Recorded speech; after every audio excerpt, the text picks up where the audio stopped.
Hello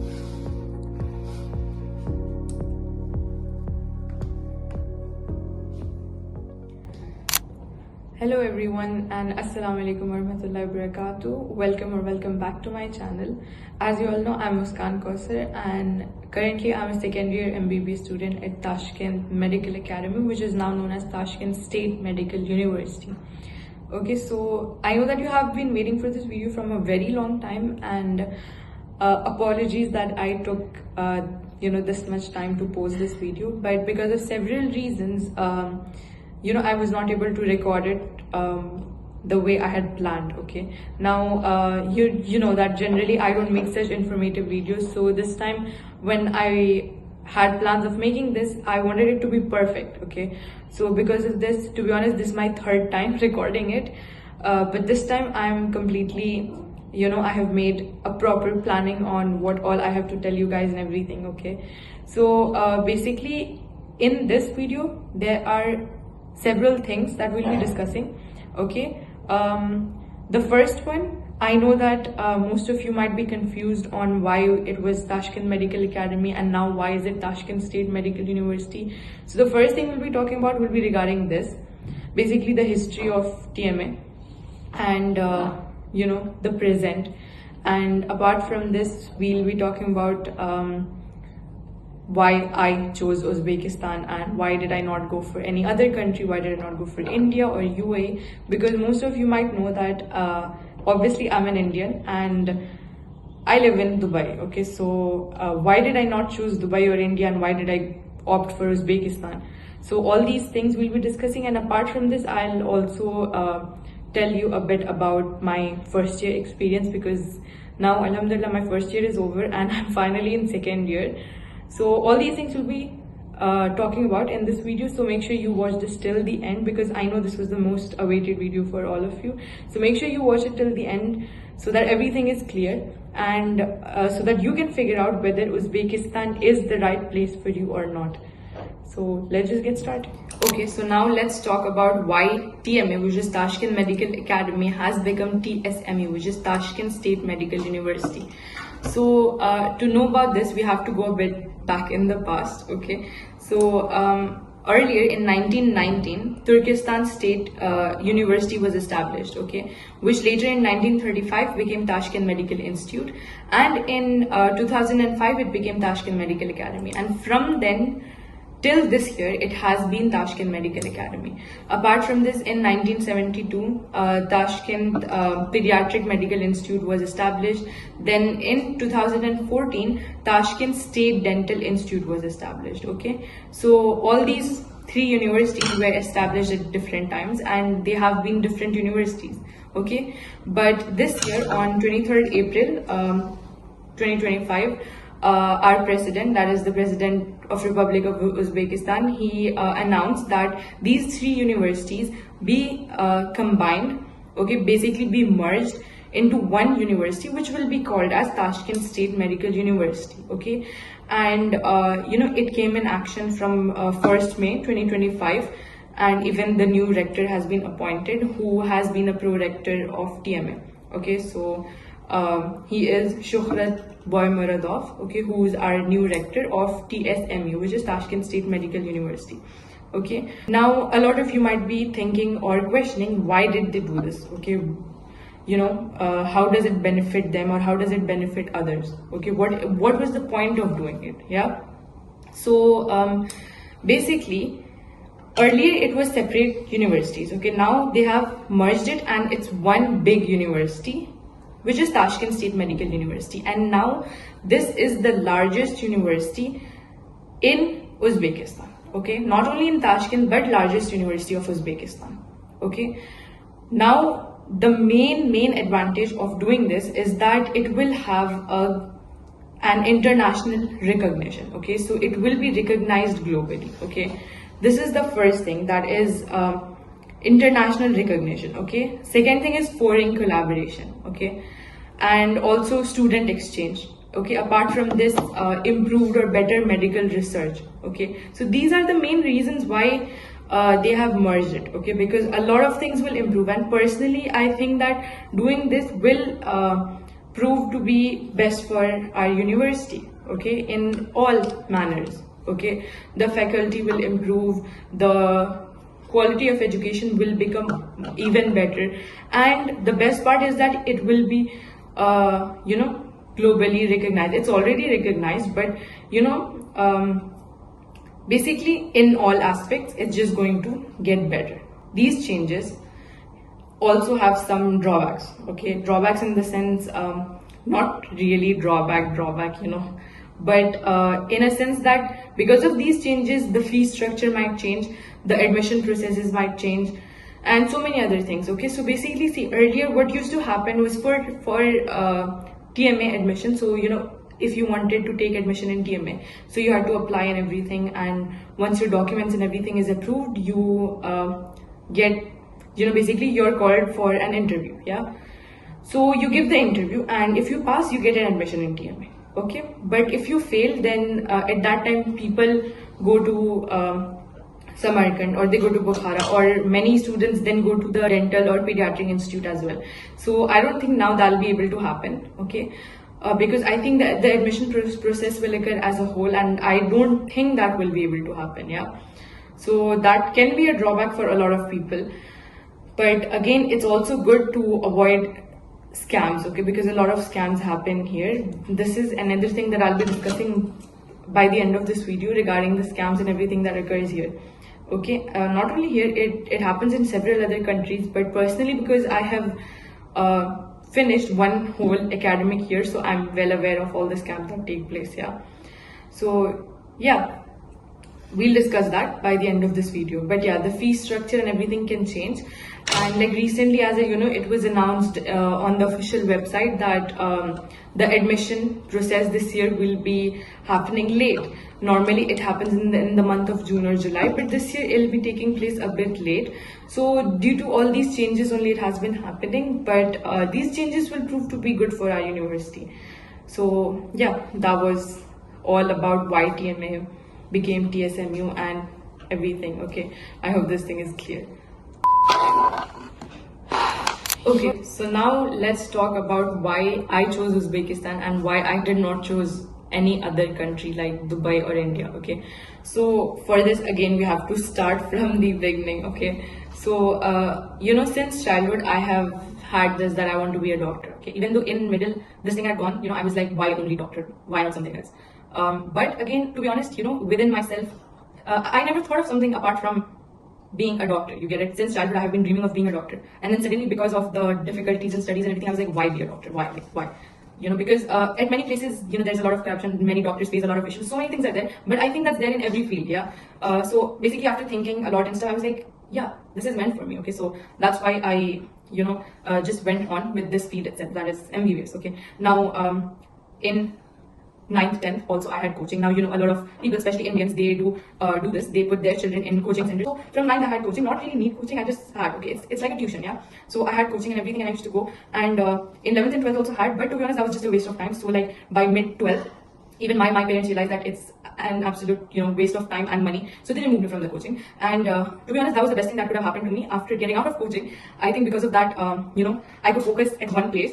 And because of that, I think I scored good in 12th, and right after 12th, that is, I finished my 12th in 2024, yes. So right after my 12th, I gave NEET that year itself. So like within 15 days, I studied everything and I gave NEET, and then I qualified NEET, okay. Now, by that time, it was clear that I want to go to Uzbekistan, so I just wanted to qualify.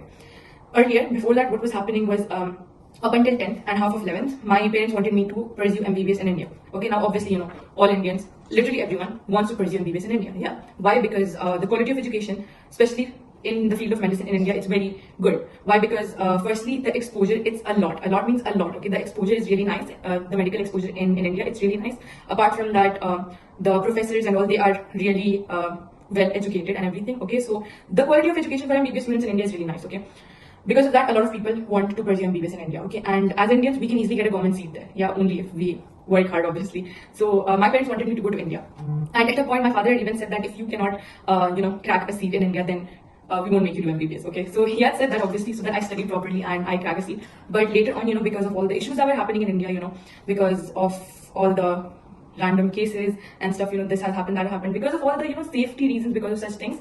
Even my father changed his mind. He was like, we won't send you to India, because I mean, it's not important that it has to happen with everyone, right, such incidents, but you never know, it can happen with anyone. Yeah. And because I've never lived in India, I've studied my entire life in Saudi and Dubai. So because of that, I'm not really aware of the things that happen in India. Obviously, when you don't live in a place, you're not aware of the people around there, right? Even though I'm an Indian, but still, it's obvious. If I don't live in a place, I won't. It'll take time for me to adjust to everyone around there and how things work and everything. Yeah. So because of this, my parents became a bit insecure regarding my safety and everything. So they were like, "We are not pressurizing you to go to India. If you crack, well and good. If you don't, no problem. We'll see." Okay, that was the thing. Okay. In middle, by that time, I was like, I want to go to India as well. Maybe not Delhi, maybe somewhere else. Okay, maybe my place.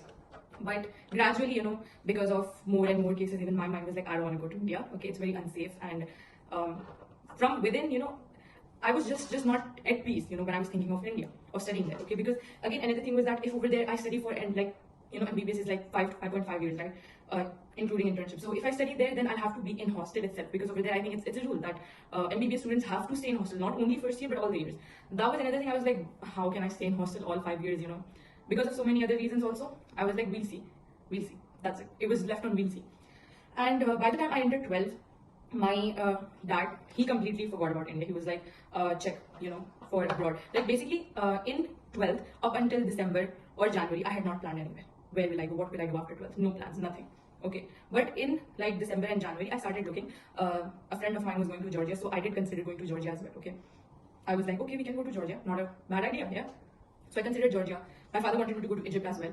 So these places I did consider, and like Georgia, I was fine with it. Okay, but again, personally, for example, if you are studying 5 to 6 years, okay, you have to go to a place where things will be a bit easier. And because I've not lived without my family, not even for like 6 months, so I was like, how will I stay at a place for 6 years if things are not right? Yeah. So basically, I wanted things to be proper. Yeah. So when I considered Georgia, it was all good. But the main drawback for me was that it's not a Muslim country. So because of that, I can face a lot of issues in food. Obviously, food, it'll be very difficult to find halal food everywhere. Okay, and basically that was the main drawback. And apart from that, my father searched and stuff, and a couple of NMC guidelines were not followed over there. So because of that, my father told to drop that option, and yeah, I did drop Georgia. Okay, then apart from that, my father wanted me to go to Egypt. Why? Because I have been brought up in Gulf, firstly Saudi, then Dubai. So he wanted me to go to Egypt. He was like, you better adapt there. You can easily adapt there. Okay, and also because it's an Arab country, from there if you come, you can easily get a job in UAE. But I did not want to go to Egypt. Why? Because firstly, in Egypt, in MBBS. I have heard that, like, I did some research and stuff, and I think there's this university called Nahda University or something like that. I don't remember now. But yeah, I was searching over there, and I've seen videos where people shared review, and around 80% of people used to fail their exams. Yeah. So, already because in my school time, I had that pressure of studying, of getting good marks. I did not want that pressure in university. I know that MBBS is already a very tough course. Okay, it is a tough one. On top of that, I did not want to again experience that pressure, so I was like, I'm not going there. Also, I was looking for a country where the exams are MCQ based, because I don't like written exams. I feel like written exams are a bit pointless. It's my point of view, because the marks or the grades that you obtain depends on the examiner or on the teacher that is correcting your paper. Yeah, at times, no matter how good you write, if the front person who's correcting your paper is not satisfied, you won't get any marks, right? So I wanted to go to a place where it's MCQ based and stuff. So that's another reason why I did not choose Egypt. And I did not want to go to a hot country again, because I was so done. At that time, I was so done with the heat in UAE. In summers, it's hot. It's really hot in here. So because of all these reasons, I was like, I don't want to go to Egypt. Please just forget about it. Then he suggested me, let's check for Uzbekistan, Kazakhstan, all these countries, even Russia. I was like, okay, let's check. Russia again, first moment I just dropped, because it's a non-Muslim country, and over there I know that people drink a lot, so personally I did not want to go there. Then I looked for Uzbekistan, Kazakhstan. These are Muslim countries, so firstly, no issues regarding food and all these things. Apart from this, I searched. I still remember I had searched, is Uzbekistan or Kazakhstan better for MBBS? And according to Google, it was like Uzbekistan is more better than Kazakhstan for medical studies. So I was like, okay, let's search about Uzbekistan. Then I searched the top universities in Uzbekistan, and at the top, Samarkand, Tashkent Medical Academy, Bukhara, all these universities came. I was like, okay, now one by one I was searching about everything, okay? And I saw all the universities. To be honest, Samarkand, Bukhara, all these universities are a bit old. Like, the buildings and all these things look a bit old. And in comparison, Tashkent Medical Academy, basically when I was searching that time, Tashkent Medical Academy's building and everything was really, new. So it looked nice and everything. I did not only go on looks, okay. The thing is, the main reason was Tashkent Medical Academy was in Tashkent, which is the capital city. And being in capital city gives you a lot of advantages. Considering the fact that Uzbekistan is still a developing country, going to Samarkand or Bukhara, which are not really developed cities, it can be a bit problematic. Because I have stayed my entire life. I have been brought up in Dubai, so it's really difficult to adjust in such places, yeah. So keeping all these things in mind, I was like, okay, let's just go with Tashkent Medical Academy. After all, it comes in top universities of Uzbekistan. So then I confirmed this. Then my father consulted a consultancy here in Dubai, and we started all our process and everything.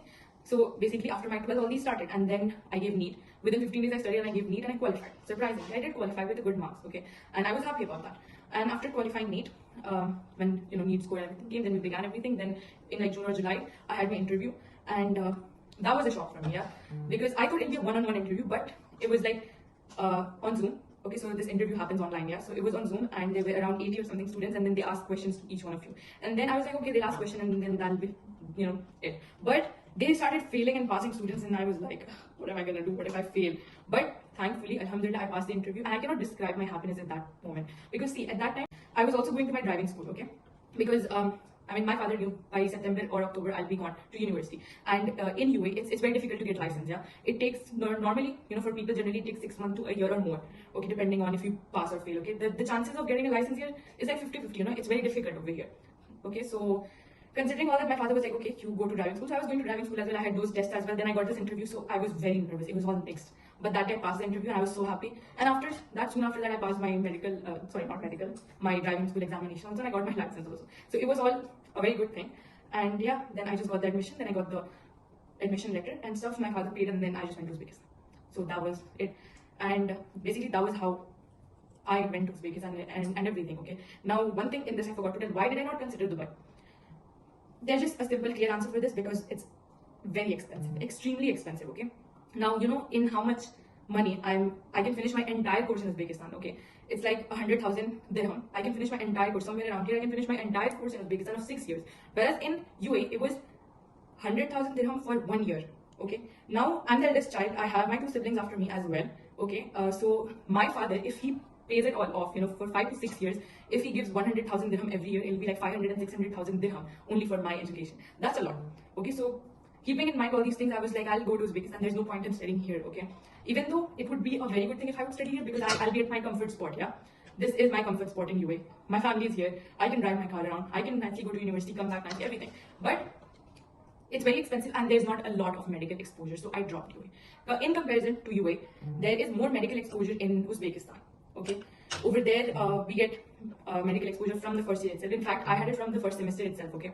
Like, from the first semester, we had surgery, internal medicine, and pediatric classes, and I have seen, surgeries and stuff, and the experience was horrible, but at the same time, it was good, because at the end of the day, we'll be doctors, so it is needed, right? So that's a good thing. There is medical exposure. Even now, I'm in vacation, but I have to do 30 days internship here. So that's a good thing about there. And the quality of education is also good. It's in English. The medium of education is in English, and it's NMC, WHO, and WFME approved and everything. So like after the completion of your course, you can easily go and give FMG for India, and FMG or next for India. You can give USMLE, you can give lab, anything. Okay, so overall, it was a perfect place, and then I just went on with it. Okay, so now moving on to the next one. I guess the last topic became a bit too long, but it's all right.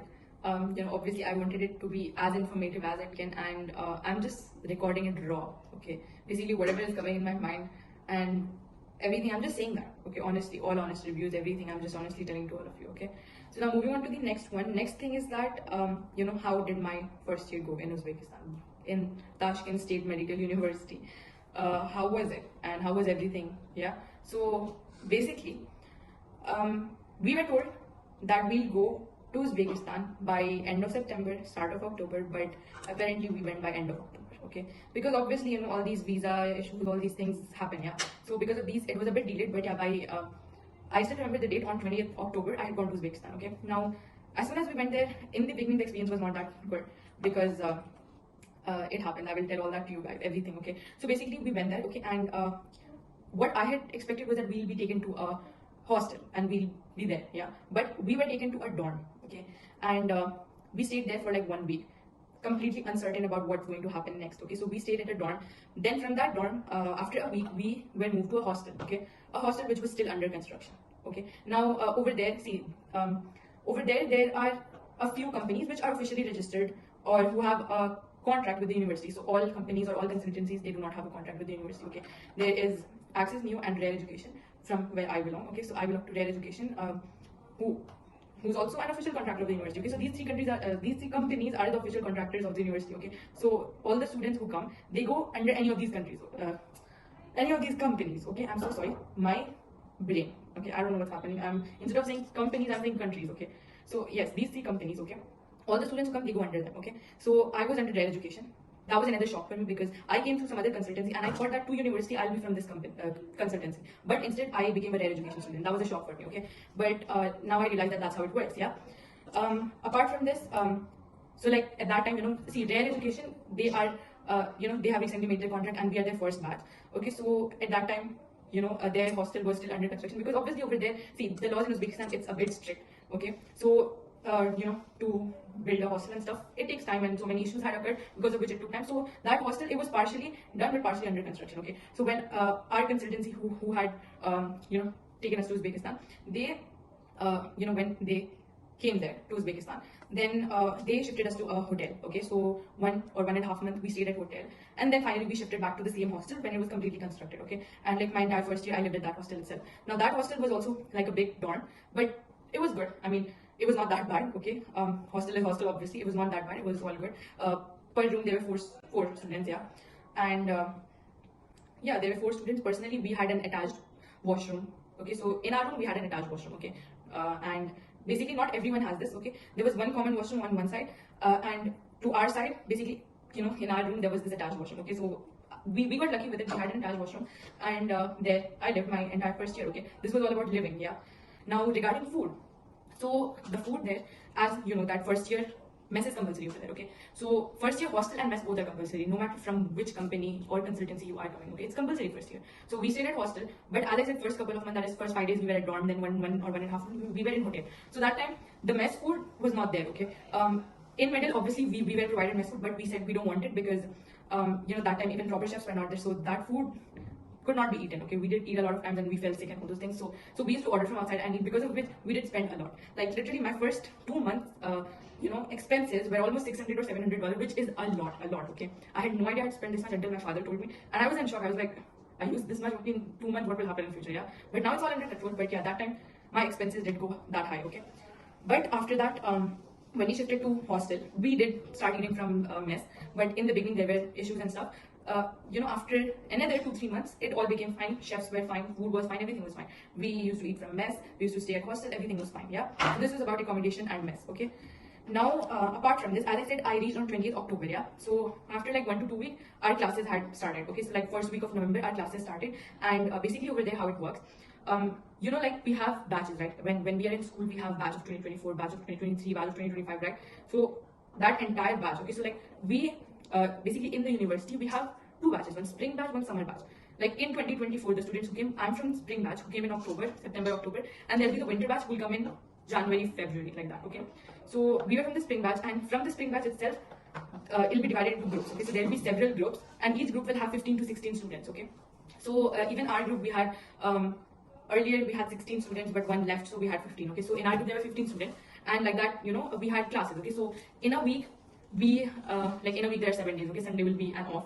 Okay, so we are left with 6 days. Out of 6 days, 5 days we'll have classes, 1 day we do have an additional off. Okay, it can be any day, literally any day, and the rest 5 days we'll have classes. Okay, so you'll get timetable and basically your schedule and everything, and then you follow that and you attend your class and everything. Okay, so now there's a main building in the university which you have often seen in videos. That's the main building of the university. Nearby there'll be language building, there'll be basically, right, when you have gone to university, there'll be different departments. Yeah, there will be histology department, anatomy department, microbiology department, all these different departments. Yeah, literature department. So based on these departments, the buildings are also different. Okay, so then as per your timetable, you go and you do classes. Okay, now in my first sem, the classes that I had were my first sem I had language mostly. Okay, I had language, so much language that in the first sem I was like, am I studying MBBS or am I studying literature? So because obviously you have gone there, and in Uzbekistan, like in normal countries, first language will be English, second language will be whatever it is. Like in UAE, first is English, second is Arabic. In India, first it will be English, second will be Hindi, like that. On boards and everything, English, Hindi, English, Arabic, like that will be given, right? But in Uzbekistan, the first language is Russian, second is Uzbek. So English speakers are very less, okay. The youth, they will know English to some extent, but like especially the middle-aged or old people, they do not know English, okay. So English is not very common there. So like if you go out for shopping or anywhere, it is important for you to know their language. So that's why they teach it from the beginning, which is a very good thing. And also because you will do medicine, they also teach you Latin, because you know Latin is recognized universally. So I think that's a very big plus point over there, okay. So in my first semester, I had Russian, Uzbek, and Latin, and obviously anatomy, okay. Apart from this, I also had biophysics and IT, information technology. So these subjects I had in my first sem, and out of all these subjects, the main, there is a CBT exam held, okay, which is like a main exam, wala exam. So this was held only for anatomy in the first semester, and other all like languages, those are just class-based tests, okay, based on your classes and how you perform in classes, they pass or fail you. And yeah, basically the passing marks is 60 out of 100, okay. And also you have to maintain attendance. If you are absent for or basically if you miss classes more than 74 hours per semester you get 74 hours, okay. If you miss more than 74 hours, you can get expelled, okay. So there's this attendance factor, there's marks factor, overall you should have more than 60, otherwise you'll fail. So that's how it was. That's how my first time was. Then my first time got over in also in winter, that is during New Year, you get around 10 days of holiday. And then in like January, February, if your classes are over, you have break before your CBT or final exam of that particular sem. And if your classes are not over, you will have classes in January, Feb, okay. So our classes were not over because our classes started from November, which was a bit late. So we had classes in January, and then like by the end of January, we had our final exam, and in Feb, we had the semester break, which was of 15 days. So we had the semester break, and after semester break, our second sem started. Now in second sem, in first sem, I was like, we are not med students, okay, we are literature students. Now in second sem, it was so much pressure. It was very difficult to handle, okay. But I know as we keep going to higher and higher semesters or years, it'll keep getting difficult, yeah. But in second sem, I had medical biology, medical chemistry, histology, and anatomy. And apart from this, I also had English, medical English, okay. Out of this, my favorite was medical English. That was a pretty chill class. It was like a stress relieving session. So I mean, obviously we did get a lot of projects and all those things, but overall it was good. It was a pretty chill class. Medical biology, medical chemistry, that always used to be horrible, okay. Teachers were a bit strict, and there was a lot to study in these two, okay. Anatomy has always been chill, even though it is a very important subject, it has been chill, okay. And histology is also chill. So yeah, at the end of second semester, apart from medical English, we had the same class-based tests. On that basis, they pass us or fail us. And the CBT exams, as I told, the final exam, it was held for medical biology, medical chemistry, histology, and anatomy. So I had 4 exams by the end of second semester, and that I had in like end of May. And once that got over, I came back to UA for vacation, and that was all about my first year. Now hostel life is hostel life. It's not going to be very smooth, right? So it was definitely not very smooth, but we got used to it. And because obviously I had good friends, alhamdulillah, which I was praying for, because I had heard about the toxicity in universities, yeah. So I was scared, but I did not get toxic friends. I got good friends. My friend circle in Uzbekistan is really nice. Obviously at the beginning you do face a lot of issues, but later on it becomes fine. So I'm happy with everyone there. Okay, they're really supportive and stuff. So basically, in the beginning, you should not panic a lot, okay? And yeah, first year, hostel mess is compulsory. From second year, you can shift to an apartment, which I did. When I go back, I will give you a tour of that as well, after setting things up. And that's how my first year ended. Now, in first year, expenses can be a bit high because you have gone to a new place, especially in the first couple of months. But I feel like you can survive with $50 to $100, even though I failed to survive in that much. I spent at least $100 to $150 per month, which I think I should reduce, and I will. Mainly that used to happen because even though mess food was there, it was not that great, and my stomach could not adapt with those foods. So sometimes I used to eat, not sometimes, most of the time I used to eat from outside. So my money goes in that. So because of that, I think, yeah, my expenses were a bit more high because of that. But yeah, it depends from person to person, but it was just an idea, okay, of how much you can spend. And yeah, that's it. I think I did discuss everything that was needed. And my first year just got over. Now, the last thing left to discuss, as I had said earlier, was regarding the problems or the scams that you can face here, yeah. But yeah, before that, another thing that I forgot to say in the previous section was that apart from education or academics, there are other things as well, like there are co-curricular activities. I did make an Uzbek friend, okay, and I made because I used to go for sports, okay, so there are so many sports selections and competitions there. Once I had gone for table tennis competition where I won 3rd place, so it was like boys and girls mixed, so among everyone I did get 3rd place, and also there was basketball selection, so I went it, and thankfully or luckily I got selected in the basketball as well. So basically, so many things keep happening there, and over there while playing basketball, I made a friend with whom I started playing table tennis, and then once she had some literature award, okay, there's a vlog, okay, on this. I will link it up down in description so you can check it out, okay. Now that was the thing related to the previous section. Moving on to this section, regarding the scams and everything. Okay, so now when you are going abroad to any country, be it be any country, you have to be very careful. Okay, because scams are very common. Yeah, you are going through consultancy. You don't know those people. Yeah, they are doing their job. You are doing your job. Yeah, so you are going through a consultancy or through an agent. Okay, how much can you trust them? Okay, so you have to be very careful in all these matters. Okay, because sometimes they charge you more, sometimes they tell you some price and it'll be some other. When you will go there, you'll talk to other people and you will understand how much or how bad you have been scammed. Okay, in recent times there have been scams where people have taken students money and they have gone and they have not paid to university and there have been debts and all these things. Okay, so you have to be very careful regarding this. Okay, when you give money, you have to have proof that you have given the money. Okay, you should ask for a receipt or anything. Okay, because scams are common not only in Uzbekistan. If you go to Russia, if you go to Georgia, anywhere you can be scammed. Okay, so wherever you're going, you have to be careful. And personally, regarding Uzbekistan, what I suggest is that if you are planning on coming to Uzbekistan, do consult trusted consultancies and companies. Okay, I have studied one whole year there. I know clearly. Okay, like I have got so many shocks. I'm very well aware of what all happened and how it happened. So if you have any questions, you can obviously ask to me.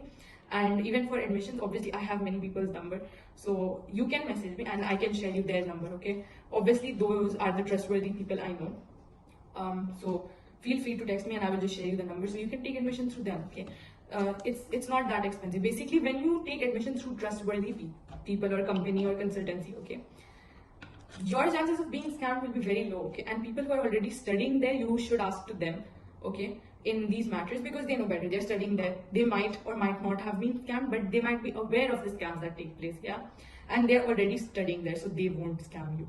Okay, so use your brain in all these things, because at some points I have not used my brain in these things. Yeah, so that is a very important thing. I have seen a lot of people face such issues, including some of my friends. Okay, some of my senior friends have also faced such issues. So that's why I'm just warning all of you. As you people have asked me a lot of questions. So many people have asked me so many questions on my WhatsApp, on my Instagram, on YouTube also. A lot of you have asked regarding everything in Uzbekistan. So while I was saying all that, I think letting you all know about this, or making you aware on this topic was also necessary. Okay, because this is a very important topic. At the end of the day, your parents or you all that money you're earning, it's a result of your hard work, right? So you should be very careful about all these. Okay, so yeah, that was just something I just wanted to warn you about. And yeah, so many several types of scams can take place, so just be careful. Look out for trusted consultancies and trusted agents, and directly get admission in Uzbekistan. Okay, and not only about TMA, whether it's Samarkand, Bukhara, any place, look for trusted consultancies. Okay, so if you want number of any consultant or anyone who can be trusted, you can just message me on Instagram and I'll send the number to you. Okay, and yeah, that was it. And I did try my best to include all the points I can, talk about everything, and I think I did talk about most of the things, and that's why I guess the video is also very long. But I'm glad that finally I was able to make this video successfully. I mean, it is very difficult to record such videos because I don't know, I generally don't know this yet.